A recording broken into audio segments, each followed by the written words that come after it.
அறிவியலும் ஆன்மீகமும் சேர்ந்து தான் நம்ம சாமி கும்பிட்டு இருந்தோம். அது மாதிரி தான் இப்போ ஜன்னலுக்கு வெளியே அந்த சைடு தெரியும். பார்த்திங்க அப்படின்னா முழுக்க முழுக்க விவசாயம்.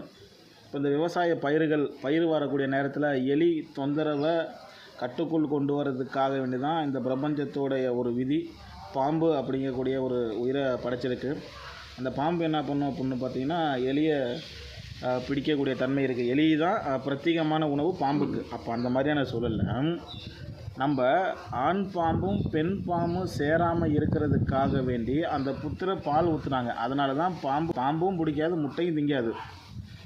ரொம்ப அந்த மாதிரியான மனநிலைமையில வச்சுருக்கோம். அப்போது ஆண் பாம்பு சுரக்கக்கூடிய அந்த திரவம் பெண் பாம்புக்கு சேராமையும், பெண் பாம்பு சுரக்கக்கூடிய திரவம் ஆண் பாம்புக்கு சேராமல் தடைப்படுறதுக்கான ஒரு பாலை தான் அங்கே போய் அந்த புத்தில் ஊற்றணும். அப்போது அதோட இனச்சேர்க்கையோட அளவை கட்டுக்குள் கொண்டுட்டு வரணுங்கிறதுக்காக தான் புத்தில் பச்சை பால் ஊற்றுனாங்க. அப்போ அதில் அறிவியல் இருக்குது. அறிவியல் அப்படின்னா விவசாயத்தை அழிக்காமல் பாதுகாக்கக்கூடிய ஒரு உயிரினா பாம்பு. அப்போ அதோட மகசூலை கட்டுப்படுத்துறதுக்காக தான் நம்ம முன்னோர்கள் அது மாதிரி வழி வகுத்து கொடுத்தாங்க. அது மாதிரி நம்ம ஃபாலோ பண்ணுவோம். சரி, கோயிலுக்கு வரும்போது பாலும் முட்டையும் கொண்டுட்டு வந்தால் வச்சாச்சு, படைச்சாச்சு, மன நிம்மதியாச்சு, வயிறு நிரம்பியாச்சு. வாழ்த்துக்கள். வாழ்க தமிழ், வளர்க தமிழ்.